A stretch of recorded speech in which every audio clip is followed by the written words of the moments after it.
You have a photograph of yourself at 6 months old. You are laughing at something just out of frame. Your mother says you loved that moment so much she took 4 pictures in a row. You have heard this story a dozen times. You have zero memory of it. None. Not a flicker, not a fragment, not even a feeling. And here is the strange part.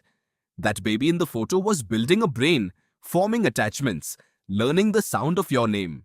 By every measure that matters, that baby was already you. So where did all of it go? Scientists call this infantile amnesia, and the name is older than you think. Sigmund Freud coined the term over a century ago, watching his patients struggle to recall anything before the age of 3 or 4. He had a theory, and it was almost entirely wrong. He thought you repressed those early years on purpose, burying them because they were too emotionally loaded to keep around. But repression implies the memories are still in there somewhere, locked behind a door. What if there is no door? What if there is no room? And here is something that makes the puzzle even stranger. Ask people about their earliest memory, and most will confidently describe one. A birthday, a fall off a bike, a trip to the beach. Psychologist Elizabeth Loftus spent decades studying how memory actually works, and her research kept landing on an uncomfortable truth. Memory is not a recording. It is a reconstruction, rebuilt slightly differently every time you access it, shaped by photographs you have seen and stories you have been told. Some of those crystal clear early memories people swear by turn out under careful testing to be built almost entirely from a photo album and a parent's retelling. The mind is not lying to you on purpose. It is doing what it always does, filling gaps with the most plausible material available. For decades, the dominant assumption was simple. Babies don't remember because babies can't learn. Their brains were treated like blank tape, recording nothing of substance until language and self-awareness switched the system on. It felt obvious. It felt clean. It was also completely false, and the person who proved it wrong did it with a mobile hanging over a crib. Her name was Carolyn Rowe Collier, and in the 1980s, she ran a deceptively simple experiment. She tied a ribbon from a baby's ankle to a mobile dangling overhead. Kick your leg, the mobile shakes. Babies as young as 2 and 3 months old figured this out fast. They kicked harder. They kicked with purpose. They had learned a cause and effect relationship between their own body and the world around them, and they remembered it. Weeks later, when researchers brought the same mobile back, the babies kicked again immediately, as if no time had passed at all. This was a problem for the old theory. If babies couldn't form memories, this shouldn't have worked. But it did work, which meant something else was going on. The babies were learning. They were retaining information. The memory was real. It just wasn't lasting, and it definitely wasn't accessible the way an adult memory is. Something was forming and then quietly dissolving over and over before it ever had the chance to become a story you could tell. Rowe Collier pushed the experiment further.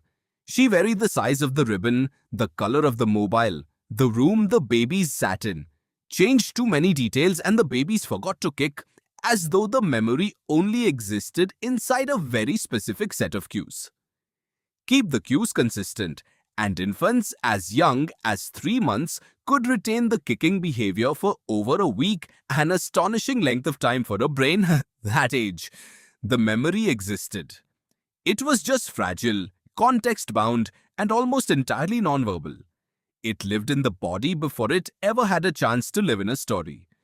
So the question shifted. It stopped being, can babies remember?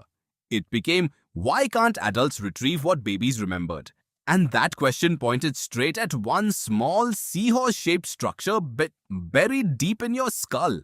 The hippocampus is your brain's filing system. It takes the raw experience of a moment, the smell, the sound, the emotion, and stitches it into something you can recall later. In a newborn, this structure is still under construction, not absent. Under construction. It keeps building for years, and the type of memory it specializes in, the kind that lets you say, I was there, I remember this, doesn't fully come online until somewhere around age 3 or 4. This is where developmental psychologist Patricia Bauer changed the conversation again. Bauer studied something called elicited imitation, watching toddlers replicate sequences of actions they had seen demonstrated weeks or months earlier. Stack a block, ring a bell, hide a toy under a cup. Toddlers could repeat the sequence accurately long after the original demonstration. Memory was clearly there, clearly functional, clearly improving month over month. But here is the part that should stop you cold. Bauer's research showed that even the memories toddlers do form during this window have a strange habit of vanishing later anyway, fading out long before adulthood, almost like the brain is still deciding which version of itself gets to keep the receipts. But the hippocampus is not the only structure on duty. Right next to it sits the amygdala, the brain's center for emotional tagging, and it matures on a much faster timeline. This is why a toddler who can't yet form a lasting narrative memory can still flinch at a dog after one bad encounter, or cry near a hospital long after the visit that caused it. The story is gone. The feeling stayed behind. Some researchers believe that this is why certain adults carry unexplained anxieties with no memory attached to them at all, an echo with no source, a fear with the label torn off. You might assume this is a flaw, a bug in an otherwise impressive machine. This is where the story gets genuinely strange, because newer research suggests the opposite. Forgetting your earliest years might not be a malfunction at all. It might be the cost of growth itself. In 2014, neuroscientists Paul Frankland and Sheena Jocelyn ran a study that reframed the entire field. They were studying neurogenesis, the process by which the brain grows brand new neurons, and they noticed something counterintuitive in young mice. The hippocampus in early life produces new neurons at an extraordinary rate, and the more new neurons it produced, the faster old memories seemed to disappear. When the researchers slowed neurogenesis down in infant mice, the memories stuck around longer. When they sped up neurogenesis in adult mice, mature memories that should have been stable started fading too. The mechanism they proposed is almost architectural. Picture the hippocampus as a small office with a finite number of filing circuits. New neurons don't politely file in beside the old ones. They wedge into existing circuits, rewiring connections that were already storing something. To make room for a new file, an old one gets partially shredded in the process. The faster the office hires, the faster the old paperwork disappears. Infancy is the period of the fastest hiring your brain will ever go through.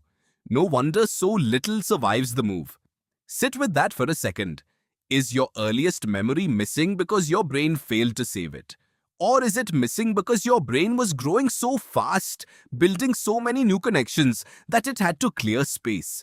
Rapid brain growth doesn't just add new wiring, it appears to actively override the old. Your infant brain wasn't an empty hard drive waiting to be filled. It was a construction site, and infantile amnesia might be nothing more than sawdust. This reframes the whole emotional weight of the question. You haven't lost your earliest self because something broke. You lost it because you were building too fast to keep the blueprints.